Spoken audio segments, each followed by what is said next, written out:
What's up everybody, welcome back to the channel. Today we're going to be going over swapping out the injectors in Liam for some Snake Eater Performance 210s. Before we get started on that though, do me a huge favor and click the like button or leave a comment. Let me know what you think about this video after you watch it. If you want to help out even more, please click the join button. There's a couple of different levels of membership that you can do. But yeah, like I said, we're going to be switching over to some Snake Eater Performance 210s. Right now we have their 160s in there.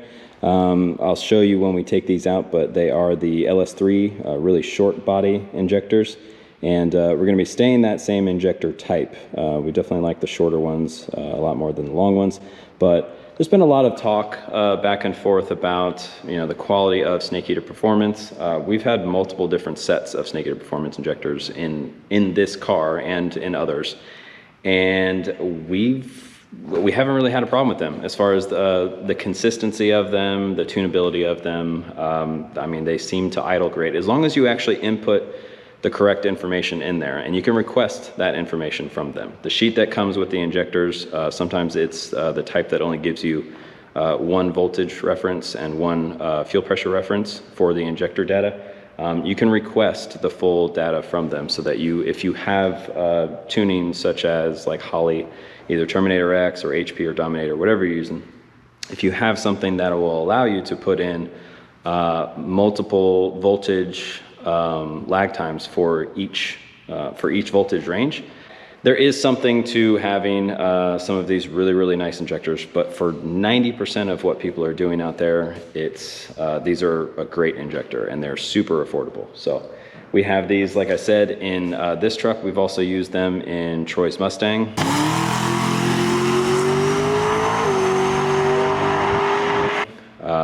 We are now going to be using them in Crabtree's Mustang.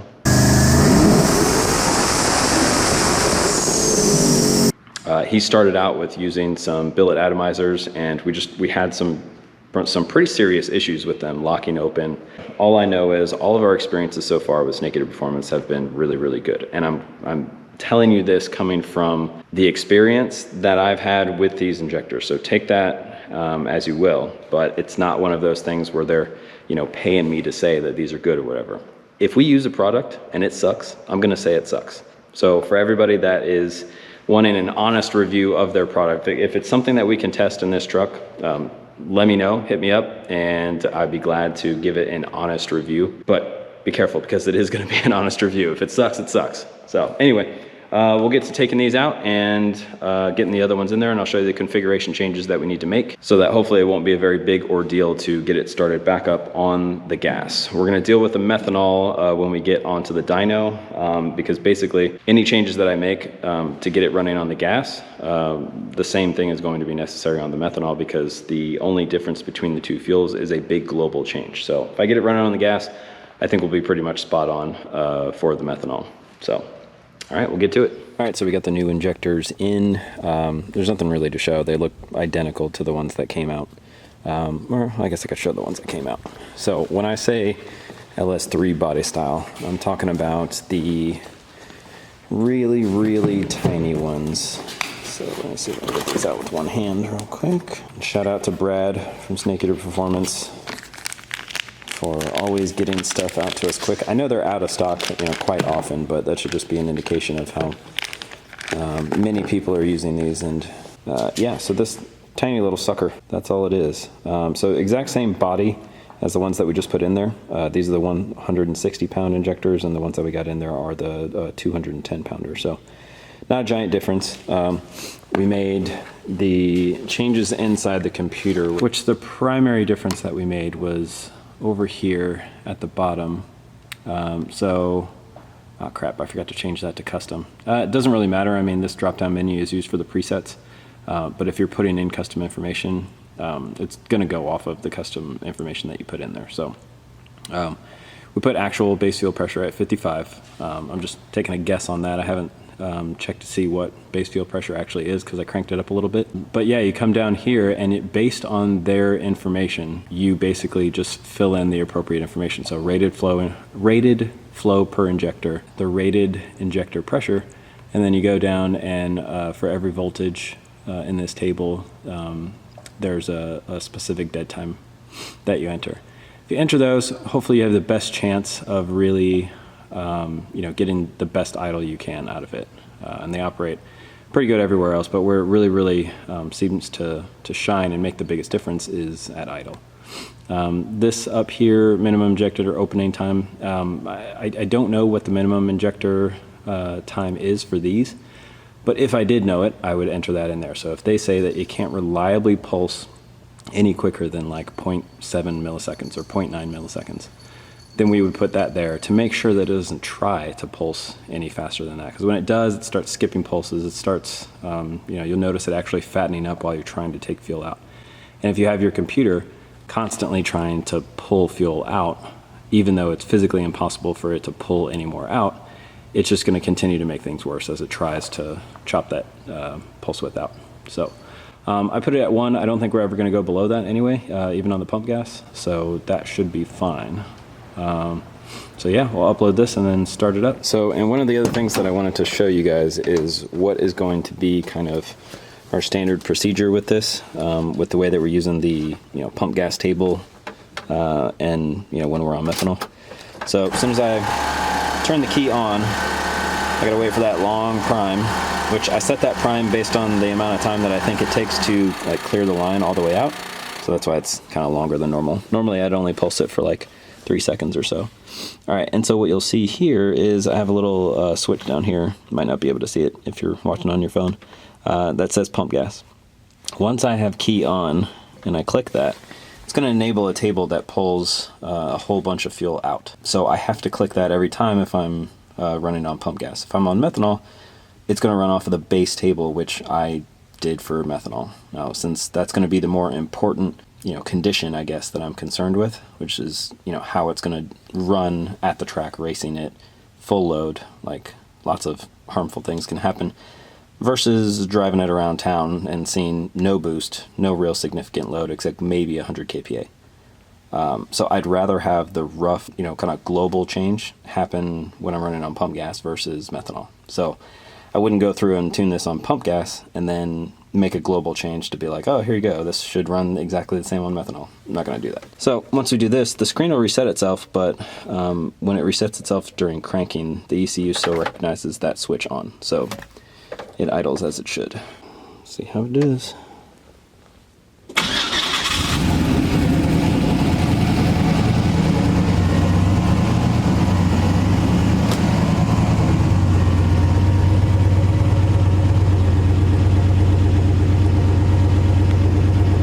You'll see that pump gas switch is still on. So that's why it's able to run on pump gas.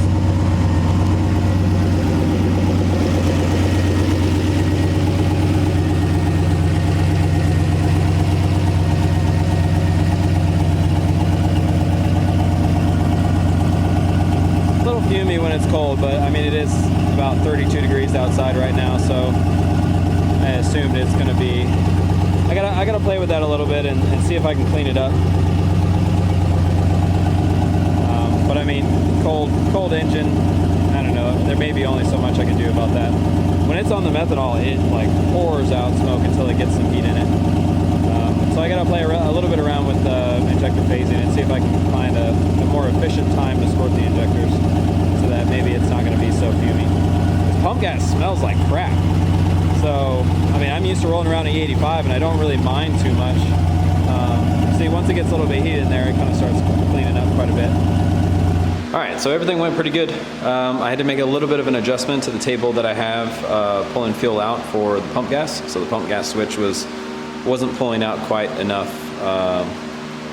fuel. So I made a little bit of adjustment to that. Hopefully on methanol it works perfectly fine, but realistically on gas, that's the table that I'm going to make a change to. If I have to do something, if I have to scale it based on RPM, or maybe have to scale it based on fuel pressure or something like that, I'd rather do that in that table. If I need to put it to a 2D table to get a little bit more control out of it, I'll do that. But what I want to do is once I get the methanol back in here on the 210s, I'm going to make all the changes to the table that I need. I want it to run perfect on methanol, and then I want it to run I want it to be capable of running on pump gas. I know that the majority of the time I'm gonna spend running on pump gas, but it's just way more critical to make sure that it's right on methanol. So, you know, when I'm swapping fuels, I swap over to methanol, what I'll probably do is make sure to clear the learn table, you know, assuming everything is within a couple of percent anyway. But on the pump gas, I imagine that that table will populate kind of crazy because I'm doing such a basic change, and my regulator doesn't quite flow what it should. And so I'm still kind of fighting different fuel pressures between the two fuels. So when I put the methanol in there, we're consuming more fuel, and so I tend to run a lower base fuel pressure just naturally. When I put the pump gas in there, because I'm inevitably going to be pulsing the injectors way less, it's not consuming enough fuel, and so fuel pressure goes up. So that's kind of a pain. If I didn't have that going on, this wouldn't really be that big of a deal. That's pretty much it for now. All we're gonna do is just load it up in the trailer, or actually I'll probably keep it in here overnight because it is oddly cold and it's gonna freeze overnight again, and I only have water in this, and so I wanna keep it in the garage so that it doesn't freeze.